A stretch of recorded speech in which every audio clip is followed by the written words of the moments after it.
Hello, my name is Marla. Do you mind giving me a SBAR report on your patient? Sure, I'm taking care of Marta Yarn. She's in room 529. She's 80 years old. She weighs 175 pounds and she's 5'5". She's a full colon and she has no known allergies. Her attending physician is Dr. Jolly. She's on a regular diet. She came in with a primary diagnosis of a non-healing sabral ulcer of 3 months. And she does have a history of multiple admissions for dehydration and pneumonia. Her last admission was 6 months ago, and she does not smoke. She does, however, complain of generalized weakness. She denies any numbness beyond her sacral area. She is alert and oriented. She does use a walker, and she has a steady gait. She denies any chest pain, palpitations, or shortness of breath.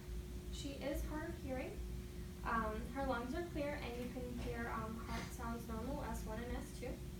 She verbalizes a decreased appetite, but no complaints of nausea or vomiting, or change in stool pattern, consistency, or color. She complains of occasional stress incontinence with nocturia. She denies any burning with urination, hematuria, or vaginal bleeding. Her last vital signs were 144/90. Her heart rate was 88. Her respirations were 24, and her oxygen saturation was 92. Her temperature was 99.1. Her vital signs, we are monitoring every 4 hours, and we are training her every 2 hours to ensure that her wound is not getting any worse.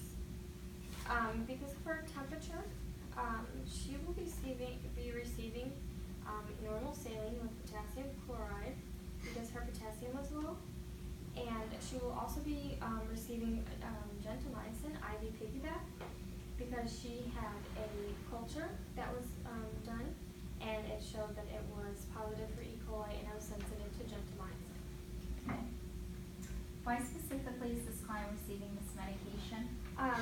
She had a blood culture and it tested positive for E. coli. What action does the medication have on the body? It prohibits protein synthesis, which is going to kill the bacteria. When should you question administering this medication? If they have renal failure or if they have any previous history of allergic reactions. Does the medication have a therapeutic serum level? Yes, you want to make sure the trope levels are below 2 and the peak tests are between 5 and 10. Which vital signs must be monitored? All vital signs are important, but in this case, the fever we kind of want to watch out for and see any elevations. Which physiological parameters should be monitored when the medication is being administered? You want to make sure there's no infiltration around the IV site and make sure you don't have any muscle twitching. She already does have hearing loss, and that is another possible side effect. So we really need to make sure that she doesn't have any ringing in her ears. What interventions must be taught to the client to ensure the medication is administered safely in the hospital setting and at home? Since gentamicin is an IV fluid, it's not common to be at home unless they have home health. You want to make sure the patient is getting plenty of fluids so she can create more urine so her kidneys are getting filtered enough. You want to make sure the fever goes down. You want to make sure that you do your safety checks and your 5 rights, and you always want to make sure you check with the pharmacy. What are the side effects and potential adverse reactions? The side effects are nausea, vomiting, diarrhea, and muscle paralysis, and the adverse effects are ataxia and nephrotoxicity. How will you know the medication is effective? The next time that a culture is done, there would be no bacteria. Okay. So I'm going to enter my patient too. Knock, knock.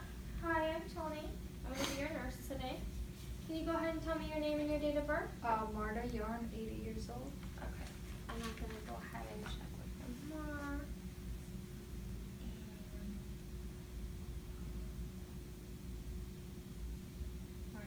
And do you have any drug allergies? No. I see no drug allergies.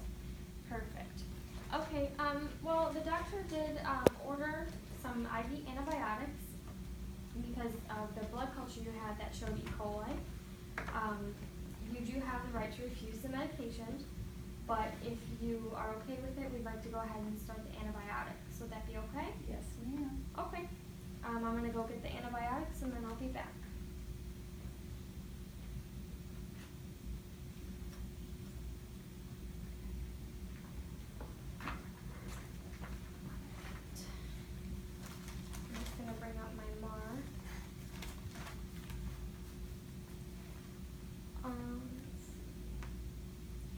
Also, the doctor ordered some continuous fluids that do have some potassium chloride in it because your potassium was a little bit low.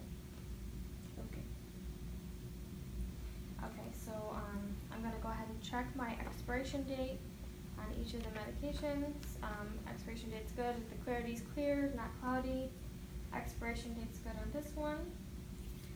So I'm just going to go ahead and check to the MAR. Let's see, I have gentamicin to start at 1400. It's going to be IV piggyback. So I make sure I have the right medication, the right route, the right dose, the right time, the right patient. So that's good. And then the sodium chloride with potassium, same thing, ordered at 1400. It's going to be at 125 mLs an hour. I have the right patient, the right medication, the right time, the right dosage, and it's going to be the right route intravenously. So I'm going to go ahead and go grab the pool.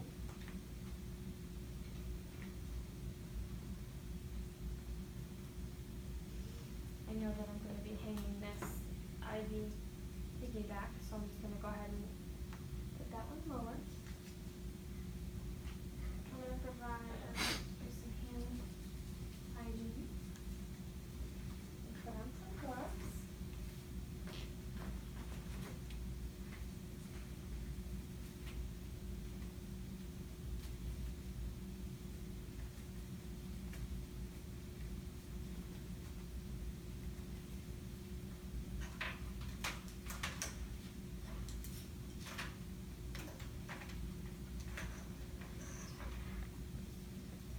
So with the IV tubing, you always want to make sure that there would be a cap here, so you would always have that covered because you never want it to touch anything other than the inside of the bag.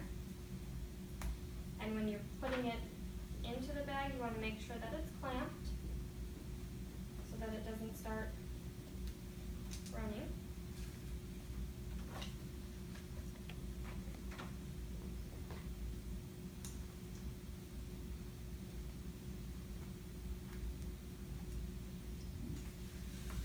At the same time, I'm going to go ahead and put my diaphragm.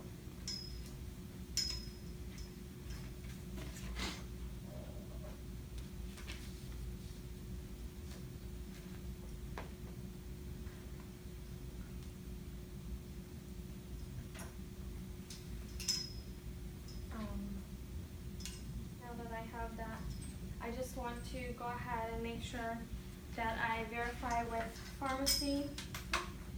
I want to make sure that I verify with pharmacy that this is the correct the dosing, and then I have my drug book here that's always available, and then I can have my level 1 student just confirm with me. Yep. Okay. I'm going to go ahead. Hand hygiene. Change gloves.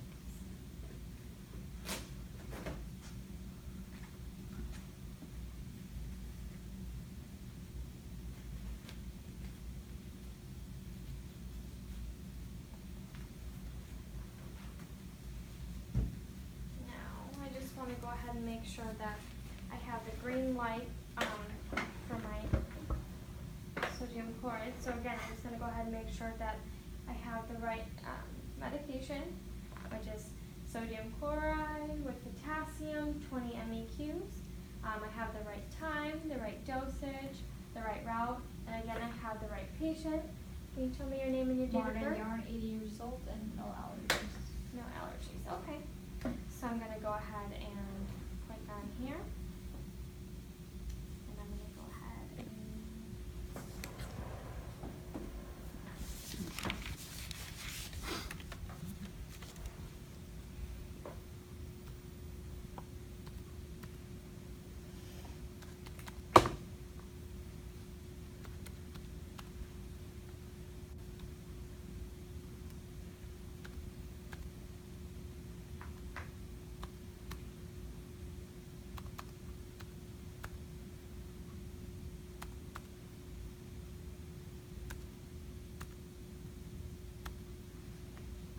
okay, so I have the green light. The site is going to be her right forearm, and it's going to be for 1,400.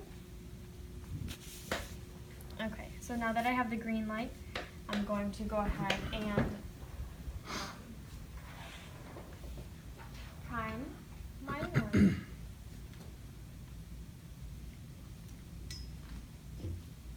And normally there would be a cap on here, and you want to make sure that this never touches anything. So to prime, I'm going to go ahead and make sure that my diaphragm is set to open.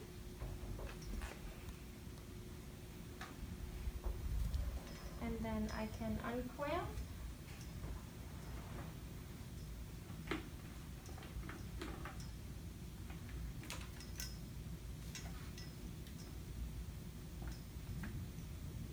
I'm just checking to make sure there's no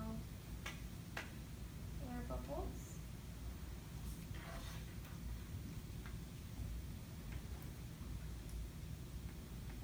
And then I can clamp that.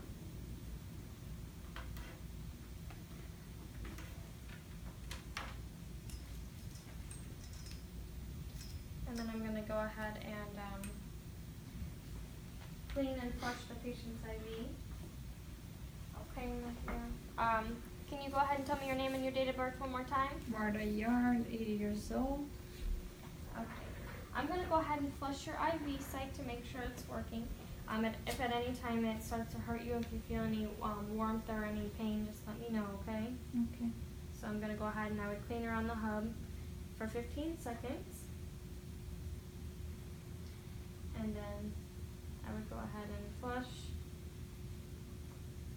Any pain? Nope. Okay. So we see that she's okay with not having any pain with flushing, so her IV site's good. So I'm going to go ahead and set my diaphragm now to 125 mLs an hour.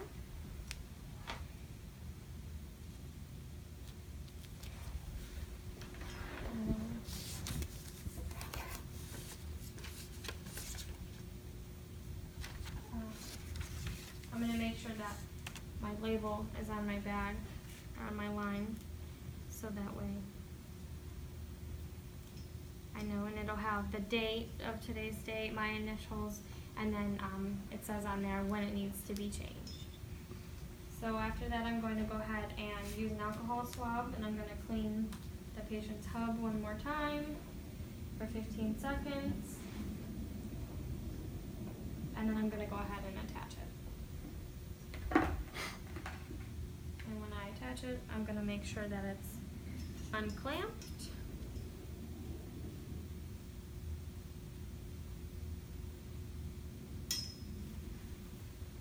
And then next I'll be doing, this is going to be in the right forearm.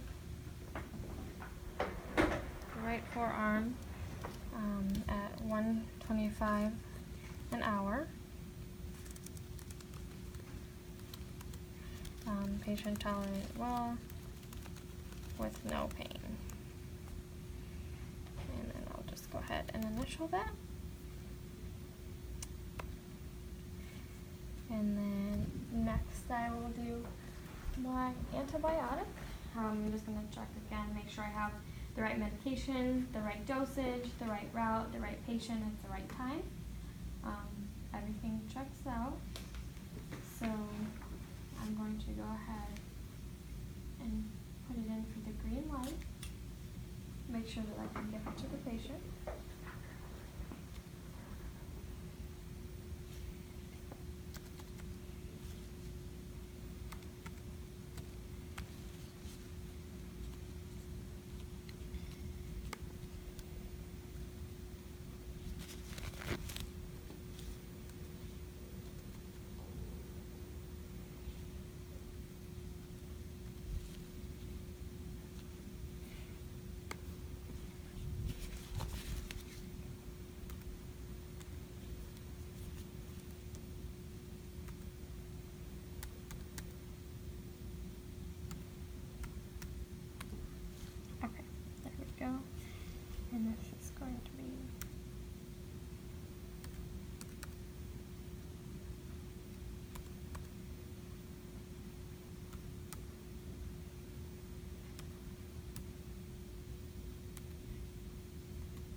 And I have the green light for the gentamicin, and that's going to be at 1400.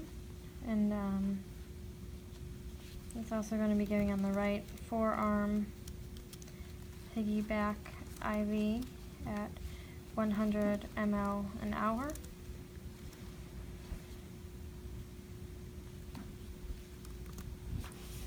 So I'm going to go ahead and move this one up higher. I'm going to grab my tubing, and again, I would always make sure that, you know, this had a cap and this would never touch anything besides the inside of the bag. So I'm going to go ahead and attach it.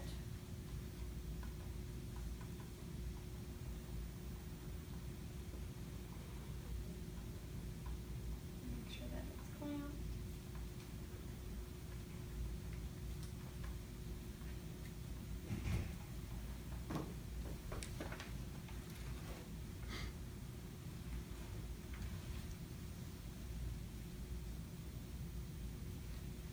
And then I'm going to take an alcohol swab, and I would clean the hub.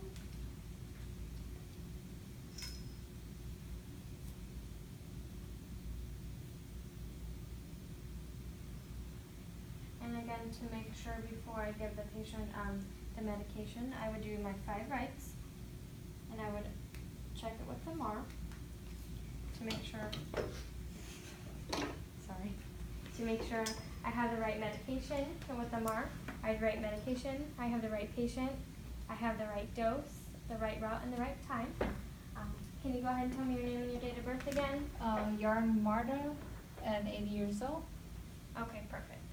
So now that I have everything checked out, I can go ahead and unclamp. And do you have any allergies? I do not. Okay. So now that everything's checked out and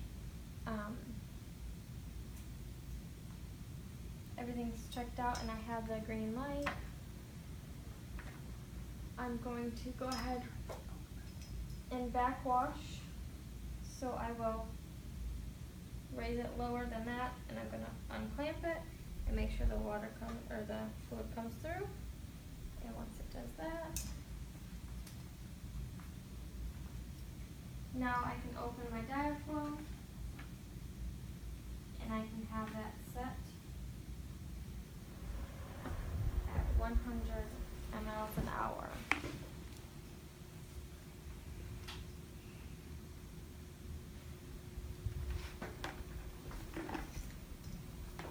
Okay. So, just a few things we want to watch out for.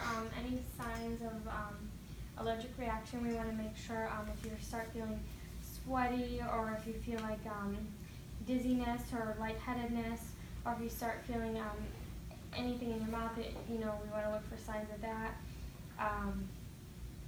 If you start to feel any confusion, we want us to let you know what you want. We want you to let us know immediately. Do you think you can tell me a couple things you want to watch out for? If I feel like dizzy, lightheadedness, or like I'm sweating, to let you know. Perfect, exactly. Now that the IV is running, are you having any pain around your IV site? No. Okay, perfect. So this is going to be running for 1 hour, so I'm going to come back in 1 hour, and then I'm going to disconnect the antibiotic, and then you will still have the potassium chloride running, Okay. and that's going to be a continuous infusion. Do you have any questions for me? No. Okay, so I'm going to go ahead and make sure that your bed is lowered all the way down. I'm going to make sure that you have your call light. Is there anything else I can do for you? No, thank you. Okay. So I'm going to take my gloves off. I'm going to go ahead and chart. I have that it's in the right forearm. It's piggyback IV at 100 mLs an hour. And then patient denies any pain. And I'll go ahead and save that.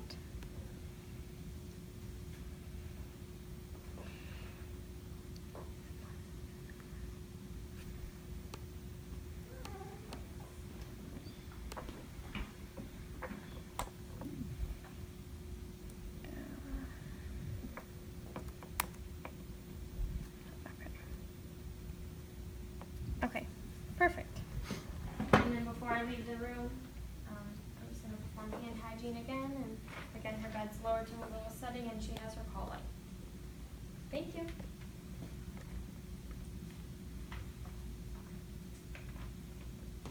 Were there any pertinent pieces of information you reviewed before administering the client the medication? Yes, I reviewed her blood culture, and it showed E. coli, so. Okay. Did this information affect your decision to administer the medication? Yes, there was an infection, so we decided to go ahead and administer the antibiotic. Did this information affect how you administered the medication?